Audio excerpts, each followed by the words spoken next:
यह रानी की आखिरी वीडियो थी जो इस दर्दनाक घटना से पहले अपलोड की गई थी। यह वीडियो उसी दिन अपलोड हुई थी जिस दिन एक पति पत्नी के रिश्ते को संसार करने वाली घटना हुई थी। बिहार के बेगूसराय के रहने वाली रानी कुमारी एक गांव की लड़की थी, लेकिन उसके सपने बहुत बड़े थे। वह जल्दी से फेमस होना और खूब पैसा कमाना चाहती थी।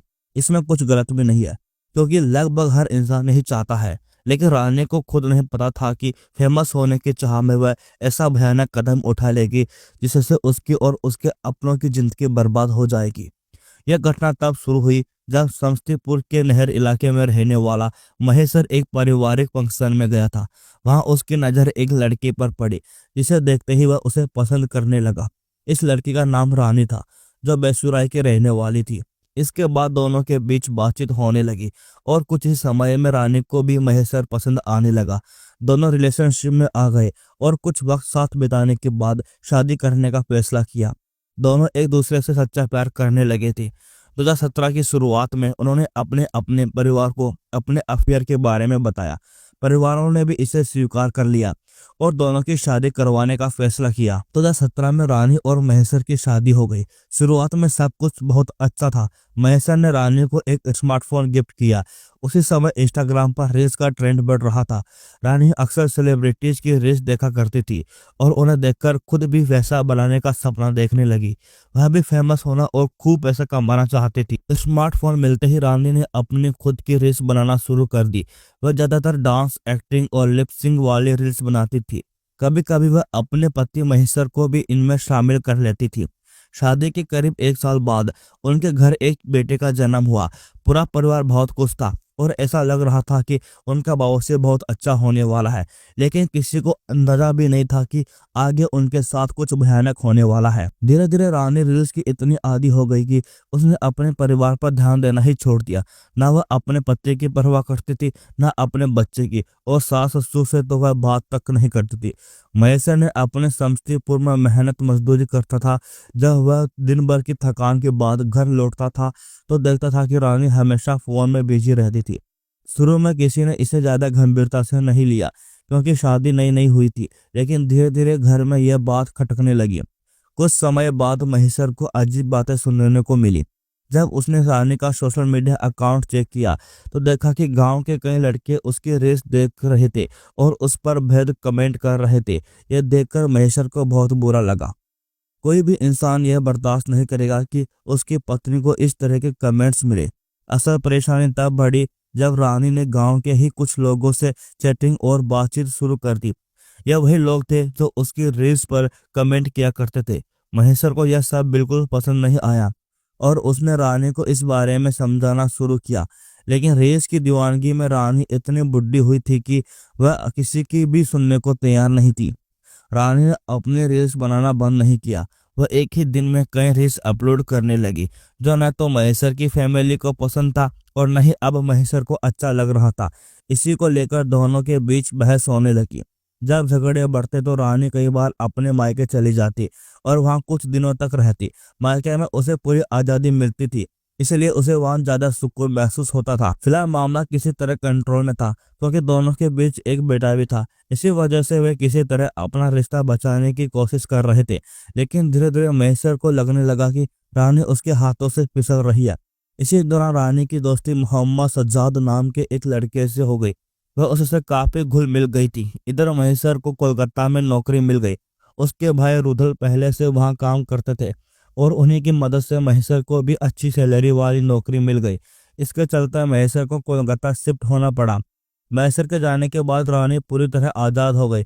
उसे टोकने वाला अब कोई नहीं था। सास ससुर की बात वह पहले से भी नहीं मानती थी और अब जब भी घर में झगड़ा होता तो वह सीधे मायके चली आती, जहां उसे पूरी छूट मिलती थी। बीच बीच में जब वह ससुराल वापस आती तब भी घंटों सज्जाद से फोन पर बातें किया करती थी। धीरे धीरे सज्जाद उससे मिलने भी आने लगा। रील्स बनाने के लिए उसे जिन चीजों की जरूरत पड़ती थी, कैमरा, ट्राइपॉड वगैरह, वह सब सज्जाद उसे दिलाने लगा। वह हर तरह से रानी की मदद कर रहा था और शायद बदले में उसे भी कुछ मिल रहा था। यही सब चलता रहा और धीरे धीरे चीजें और भी आगे बढ़ने लगी। महेश्वर की फैमिली को अंदाजा भी नहीं था कि जब रानी अपने मायके जाती थी तो वहाँ मोहम्मद सज्जाद अक्सर उससे मिलने आता था। हर दूसरे दिन वे मिलते थे, लेकिन परिवार को इस बारे में कुछ पता नहीं था। रानी जब भी अपने ससुराल में किसी से झगड़ा करती तो मायके चली जाती और वहाँ उसे पूरी आज़ादी मिलती थी। 2017 में हुई शादी को बचाने के लिए महेश्वर पूरी कोशिश कर रहा था। वह बार बार रानी को समझाने की कोशिश करता ताकि उनका रिश्ता ठीक हो जाए और उनका 5 साल का बेटा सही तरीके से पल सके। इसी कोशिश में उसने 7 जनवरी को रानी को फोन किया ताकि दोनों अपनी परेशानियों को सुलझा सके। लेकिन रानी के दिमाग में कुछ और ही चल रहा था। उसने महेश्वर को कोलकाता से बेसुराय बुलाया, जहां वह अपने मायके में रह रही थी। महेश्वर को लगा कि शायद रानी अब सुधर गई है और उसके साथ वापस घर या कोलकाता जाने के लिए तैयार है। यह सोचकर वह बहुत खुश हुआ था और उसने अपने भाई रुदुल को बताया कि वह रानी को लेने बेसुराय जा रहा है। रुदुल को इसमें कोई दिक्कत नहीं थी, क्योंकि अगर भाई का रिश्ता ठीक हो रहा है तो यह अच्छी बात थी। उसने महेश्वर को जाने की इजाज़त दे दी। महेश्वर बेसुराय के लिए निकल पड़ा, लेकिन वहां पहुंचने के बाद उसके साथ बहुत कुछ हुआ। जब रुदुल को लगा कि महेश्वर अब तक बेसुराय पहुंच गया होगा तो उसने उसकी खैरियत जानने के लिए फ़ोन किया, लेकिन कोई किसी और ने उठाया। उस शख्स ने बहाने बनाकर जल्दी ही फ़ोन काट दिया। उसकी आवाज़ और बात करने का तरीका अजीब था, जिससे रुदुल को शक हुआ। रुदुल को कुछ गड़बड़ महसूस हुई, इसलिए उसने तुरंत अपने पिता को कॉल किया, जो समस्तीपुर में रहते थे। उसने उनसे कहा कि वे फौरन बेसुराय जाकर देखे, क्योंकि ऐसा लग रहा था कि महेश्वर के साथ वहाँ कुछ गलत हो रहा है। महेश्वर ने जब से कोलकाता छोड़ा था तब से उसने अपने भाई रुदुल से बात तक नहीं की थी। जब उसके पिता को यह पता चला तो वे तुरंत बेसुराय पहुंचे, लेकिन वहाँ जो उन्होंने देखा वह दिल दहलाने वाला था। महेश्वर की जान जा चुकी थी। महेश्वर के पिता ने देखा कि 3-4 लोग उसकी लाश को उठाकर हॉस्पिटल की तरफ ले जा रहे हैं। ऐसा लग रहा था जैसे वे कुछ सबूत छुपाने की कोशिश कर रहे थे या फिर परिवार को सच बताने से पहले बॉडी को हॉस्पिटल पहुंचाना चाहते थे। लेकिन उनका प्लान कामयाब नहीं हुआ, क्योंकि महेश्वर के पिता वहां पहले ही पहुंच चुके थे। उन्होंने किसी को अभी लाश छूने तक नहीं दिया। पुलिस को बुला लिया। जब पुलिस मौके पर पहुंची और जांच शुरू की तो सामने आया कि महेश्वर की लाश को उठाने वाले कोई और नहीं बल्कि उसकी पत्नी रानी का प्रेमी मोहम्मद सज्जाद और उसकी 2 बहनें रोजी और सुनीता थे। इन चारों ने मिलकर महेश्वर को खत्म किया था। पुलिस ने तुरंत रानी को हिरासत में ले लिया। पहले तो वह बहाने बना रही थी, लेकिन जब पुलिस ने सख्ती से दिखाई तो उसने सच कबूल कर लिया। असल में जब रानी ने महेश्वर को बेसुराय बुलाया था तो उसे अंदाजा नहीं था कि वह इतनी जल्दी पहुंच जाएगा। जैसा ही वह घर आया उसने रानी की बहनों को वहां देखा, जो आम बात थी क्योंकि वे वहीं रहती थी। लेकिन जब उसने मोहम्मद सजाद को वहां देखा तो वह चौंक गया। सजाद तो वही इंसान था जिसके साथ रानी का अफेयर था और जिसके लिए महेश्वर ने उसे कई बार टोका भी था। गुस्से में आकर महेश्वर ने रानी को डांटा और सज्जाद से बहस करने लगा। हालत इतने बिगड़ गए कि रानी, उसकी बहनों और सज्जाद ने मिलकर महेश्वर की जान ले ली।